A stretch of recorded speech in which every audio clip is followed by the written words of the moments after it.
शायद ही कोई ऐसा होगा जिसने विवाह फिल्म ना देखी हो। यह एक ऐसी फिल्म है जो सदाबहार है। बॉलीवुड में ऐसी बहुत ही कम फिल्में बनती हैं जिनसे लोग कभी बोर नहीं होते, फिर चाहे उन्हें जितनी बार भी देख लिया जाए, हर किसी को वह पसंद आती है। और ऐसी ही एक फिल्म रही विवाह, मिलन अभी आधा अधूरा है, मिलन अभी जिसने हर किसी का दिल जीता और आज भी इसके गाने लोगों की पहली पसंद हैं। इस फिल्म में नजर आई एक्ट्रेस पूनम यानी कि अमृता राव को कौन भूल सकता है। घर आए मन भावन मिलकर क्या बोले, जिसने अपनी सादगी, मासूमियत और भोलेपन से सबके दिल में एक ऐसी जगह बनाई कि हर कोई उनका दीवाना होता चला गया। तुम्हें हक है, और वो रातों रात नेशनल क्रश बन गईं। अमृता राव ने और भी कई फिल्मों में काम किया, लेकिन जो पहचान उन्हें विवाह से मिली, उनके सामने उनके सभी किरदार ओछे साबित हुए। अब आखिर फिल्मों में इतनी हिट होने के बाद भी बॉलीवुड से कैसे वो गायब हो गईं? क्यों उनके साथ लोगों ने काम करने से मना कर दिया? और क्यों उन्होंने अपने पहले हीरो शाहिद कपूर को ऐसा थप्पड़ मारा जिसकी गूंज पूरे बॉलीवुड में गूंजी? हमारी शादी में अभी बाकी है हफ्ते 4। कैसे एक रेडियो जॉकी से उन्होंने शादी की और उनकी खुद की लव स्टोरी किसी फिल्म से कम नहीं रही। जानेंगे और भी बहुत कुछ, तो चलिए शुरू करते हैं। अमृता राव का जन्म 7 जून 1987 को बम्बई में हुआ था। वो हिंदी के साथ साथ मराठी, अंग्रेजी, कोंकणी भाषाएं भी जानती थी। अमृता राव का पूरा नाम अमृता दीपक राव है और लोग उन्हें प्यार से अम्मू कहते थे। अमृता का नाम उनके दादा अमृत राव के नाम पर रखा गया था, जो कि एक स्वतंत्रता सेनानी थे। उनकी मां का नाम कंचन राव और पिता का नाम दीपक राव है।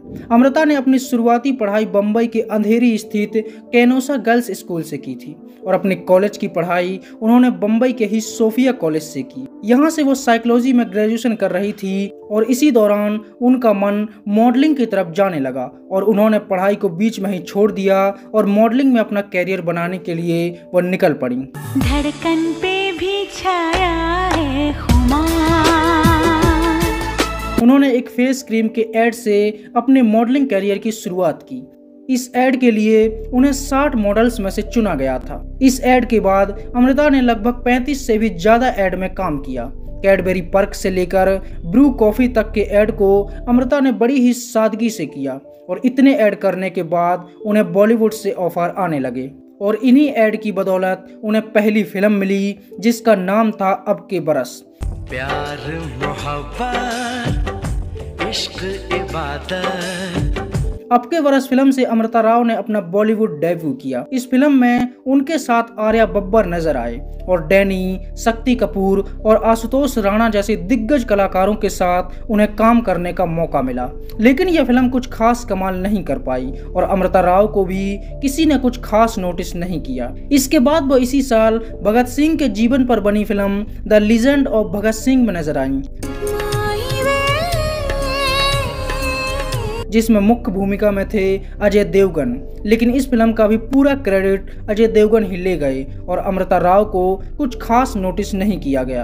अगले साल यानी कि 2003 में फिल्म आई इश्क विश्क, जिसमें वो शाहिद कपूर के साथ नजर आईं और इस फिल्म में पहली बार लोगों ने अमृता राव के काम को पसंद किया। धीरे धीरे इस दिल का छीना है करार। और उनकी मासूम अदा ने लोगों के दिलों पर गहरी छाप छोड़ी। इस फिल्म को अच्छी सफलता मिली और इसके गाने भी लोगों को खूब पसंद आए। क्या इसको ही कहते हैं प्यार। इश्क विश्क के लिए अमृता राव को international Indian films academy award से भी सम्मानित किया गया और इसी फिल्म के लिए उन्हें स्टारडस्ट अवार्ड भी मिला। और धीरे धीरे अमृता राव को फिल्में मिलने लगी। 2004 में वो एक साथ 3 फिल्मों में नजर आईं। मल्टी स्टारर फिल्म मस्ती में उन्होंने काम किया, जो कि एक कॉमेडी फिल्म थी, और एक बार फिर से इस फिल्म में उन्होंने अजय देवगन के साथ काम किया। दिल दे दिया है जान तुम्हें देंगे। लेकिन यह फिल्म भी सफल नहीं हुई। इसके बाद वो शाहरुख खान की फिल्म मैं हूं ना में नजर आईं, जिसमें उन्होंने एक अलग ही तरह का किरदार निभाया। तुमसे मिलके दिल का है जो हाल क्या कहे। मैं हूं ना फिल्म इतनी बड़ी हिट हुई कि इसका हर किरदार लोगों को पसंद आया। लेकिन हर बार की तरह इस बार भी इसका क्रेडिट अमृता को नहीं मिला और वह सिर्फ एक साइड एक्ट्रेस ही लगी। इस फिल्म से उन्हें कुछ खास फेम हासिल नहीं हुआ और इसी साल वो एक और मल्टी स्टारर फिल्म दीवार में दिखाई दी, लेकिन इस फिल्म में भी उनके किरदार को लोगों ने कुछ खास नोटिस नहीं किया। हुई मैं दीवानी पिया बाबरी। 2005 में भी उनकी 3 फिल्में आईं, जिनमें वाह लाइफ हो तो ऐसी, शिखर और प्यारे मोहन जैसी फिल्में रहीं, लेकिन ये सभी फिल्में फ्लॉप रहीं और अमृता का फिल्मी कैरियर डगमगाने लगा और उन्हें लगा कि शायद इतना ही उनका फिल्मी सफर था और बहुत जल्द उन्हें काम मिलना बंद हो जाएगा। लेकिन अगले ही साल 2006 में उन्हें सूरज बड़जात्या की फिल्म विवाह में लीड रोल में कास्ट किया गया। इस फिल्म में अमृता एक बार फिर से शाहिद कपूर के साथ नजर आईं। दो अनजाने अजनबी।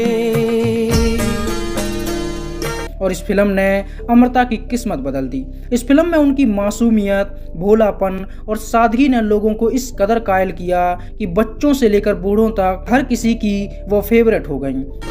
चले बांधने बंधन हाय रे। और आज भी औरतों में पूनम का किरदार कल्ट बना हुआ है। यह फिल्म बड़ी हिट हुई और इसके हर एक गाने ने लोगों का दिल जीत लिया।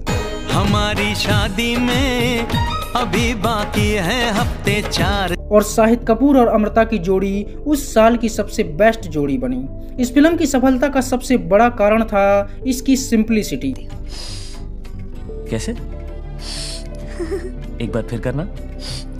इस फिल्म में एक अरेंज मैरिज को दिखाया गया है, जो प्यार लोगों के मन में एक दूसरे के लिए होता है। जब पहली बार किसी लड़की की शादी तय होती है तो वो क्या महसूस करती है, लड़का क्या महसूस करता है। इस फिल्म में इन सबको बड़े ही प्यार से दिखाया गया है।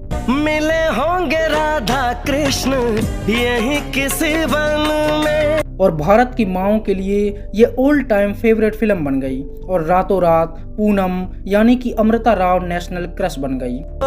हमें मिलाने में सबका सहयोग पूरा है। इसके बाद 2007 में वो साउथ की फिल्म अतिथि में महेश बाबू के साथ नजर आईं। उन्होंने साउथ इंडस्ट्री में भी धमाकेदार एंट्री की और यह फिल्म भी बड़ी हिट हुई। अमृता राव को इसके बाद साउथ में भी काम मिलने लगा और धीरे धीरे उनकी कई फिल्में आईं, जिनमें 2008 में welcome to Sajjanpur, Shaurya, my name is Anthony Gonsalves, 2009 में लाइफ पार्टनर, विक्ट्री, शॉर्टकट। 2010 में उनकी फिल्म आई जाने कहां से आई है और इस फिल्म को भी लोगों ने काफ़ी पसंद किया। और इसके बाद 2011 में उनकी कई फिल्में आईं, जिनमें oh my friend, love you mister कलाकार और नोटी @40 फिल्में आईं, लेकिन ये सभी फिल्में बुरी तरह से फ्लॉप हुईं। 2013 में वो एक साथ 3 फिल्मों में नजर आईं, जिनमें सनी देओल की फिल्म सिंह साब द ग्रेट, अमिताभ बच्चन की सत्याग्रह और सुलेमानी जैसी फिल्मों में उन्होंने साइड किरदार निभाया। वो आखिरी बार फिल्म बाला साहब ठाकरे में नवाजुद्दीन सिद्दीकी के साथ नजर आई थी और यह फिल्म भी फ्लॉप रही। चलो चलो चलो सनम अजनबी बन जाए। एक समय ऐसा था जब वो नंबर 1 हीरोइन बनने वाली थी और उनके पास सबसे ज्यादा काम होता था और हिंदी, तमिल, तेलुगु और मराठी सभी भाषाओं में उन्हें फिल्में मिल रही थीं। लेकिन धीरे धीरे उन्हें साइड किरदार मिलने लगे और धीरे धीरे वो लाइमलाइट से दूर हो गईं, जिसके पीछे भी कई कारण रहे। अमृता राव और शाहिद कपूर पहली बार फिल्म इश्क विश्क में नजर आए थे। ये रोमांटिक ड्रामा फिल्म सुपरहिट रही थी।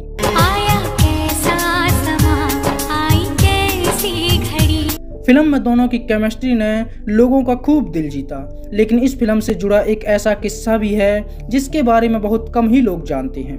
फिल्म इश्क विश्क में एक ऐसा सीन है जिसमें अमृता राव को शाहिद कपूर को एक जोरदार थप्पड़ मारना था, लेकिन बार बार कोशिश के बाद भी एक्ट्रेस ये सीन शूट नहीं करवा पा रही थी। उन्होंने इससे पहले कभी किसी पर हाथ नहीं उठाया था और यही कारण था कि वह यह सीन शूट नहीं कर पा रही थी। जब डायरेक्टर गुस्सा हो गए तो अमृता ने गुस्से में आकर इस सीन को पूरा किया और सीन को पूरा करने के लिए उन्होंने शाहिद कपूर को इतनी जोर का थप्पड़ मारा कि वहां मौजूद सभी लोग दंग रह गए। और इस सीन के बाद शाहिद कपूर भी अमृता राव से गुस्सा हो गए थे और अमृता को भी इस सीन के बाद काफी दुख हुआ।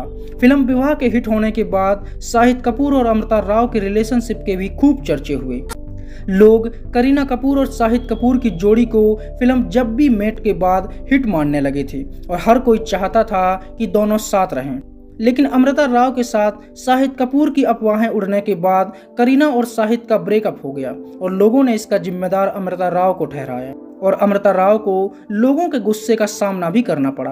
हालांकि अमृता राव ने शाहिद कपूर के साथ अपने रिश्ते को सिरे से नकार दिया था और उन्होंने कहा था कि हम लोग सिर्फ अच्छे दोस्त थे। लेकिन इन सब के चलते लोगों ने अमृता को अपनी फेवरेट एक्ट्रेस वाली लिस्ट से बाहर कर दिया। तुम्हें हक है। अमृता राव ने अपने कथित बॉयफ्रेंड रेडियो जॉकी अनमोल से 15 मई 2016 को बंबई में ही शादी कर ली। अमृता की लाइफ में अगर सबसे इंटरेस्टिंग कुछ रहा है तो वो उनकी लव स्टोरी ही रही है, जो कि किसी फिल्म की कहानी से कम नहीं थी। अमृता अपने एक फिल्म की डबिंग करने स्टूडियो गई थी, जहां डबिंग के बाद रेडियो जॉकी को उनका इंटरव्यू लेना था और यही वो सिंपल सा आरजे था अनमोल, जो कि इस बात से खुश था कि उसे आज अपनी फेवरेट एक्ट्रेस का इंटरव्यू लेने का मौका मिलेगा। तुमसे मिलके दिल का है जो हाल क्या कहें। और इसके पीछे का भी एक फ्लैशबैक था। बात यह थी कि जब अमृता की फिल्म विवाह आई थी तो अनमोल अपने पूरे परिवार के साथ यह फिल्म देखने थिएटर गए थे। फिल्म में अमृता को देखकर उनकी मां ने कहा था कि बेटा तू बिल्कुल पूनम जैसी बहू लाना। और आज अनमोल उसी पूनम यानी कि अमृता का इंटरव्यू लेने वाला था। इंटरव्यू के दौरान दोनों एक दूसरे की कंपनी को काफ़ी एंजॉय कर रहे थे। इंटरव्यू के दौरान ही अमृता ने अपनी सादगी से अनमोल का दिल जीत लिया और उसे लगा कि यह ठीक वही पूनम है जो कि विवाह फिल्म में दिखाई दी थी। वो फिल्म में और रियल लाइफ में एक जैसी ही हैं और इसी बात ने अनमोल का दिल जीत लिया। तो वहीं अनमोल की आवाज पर अमृता अपना दिल हार बैठी थी और इस इंटरव्यू ने दोनों के दिलों में प्यार की चिंगारी को भी जला दिया था। इस इंटरव्यू के बाद दोनों के बीच फ्रेंडशिप हो गई और धीरे धीरे दोनों मिलने लगे। कुछ बातें हो चुकी हैं, कुछ बातें अभी हैं बाकी। इसके बाद अक्सर अमृता अपनी फिल्मों की डबिंग और प्रमोशन के लिए रेडियो स्टेशन आती रहती थी और उनकी दोस्ती धीरे धीरे प्यार में बदल गई और दोनों ने शादी करने का फैसला कर लिया। उनकी शादी बॉलीवुड के इतिहास की सबसे कम खर्च वाली शादी बनी। उनकी शादी ने खूब सुर्खियां बटोरी। 15 मई 2016 को दोनों ने शादी की और उनकी शादी का कुल खर्च केवल 1.5 लाख रुपए था। अमृता वो पहली एक्ट्रेस बनी जिनकी शादी इतनी सिंपल हुई। उन्होंने सिर्फ 3000 रुपए की एक सिंपल सी साड़ी पहनी थी और बहुत ही साधारण तरीके से शादी करके भी उसने खूब चर्चा बटोरी। आरजे की मां ने उनसे पूनम जैसी बहू लाने को कहा था, लेकिन अनमोल पूनम को ही ले आए और अब पूनम फिल्मों से दूर हैं और अपनी शादीशुदा लाइफ को एंजॉय कर रही हैं और उनका एक बेटा भी है जिसका नाम है वीर। तो यह थी बॉलीवुड की वह एक्ट्रेस जो एक ही फिल्म से रातों रात स्टार बनी, नेशनल क्रश बनी और उसके बाद बॉलीवुड के गलियारों में खो गईं और आज तक उनकी दूसरी कोई ऐसी फिल्म नहीं आई जिसके लिए लोग उन्हें याद करें या जिसके लिए लोगों ने उनकी तारीफ की हो। उनकी केवल विवाह ही एक ऐसी फिल्म रही जिसने लोगों के दिलों को जीता और जिसमें निभाए गए उनके किरदार को लोग आज भी याद करते हैं।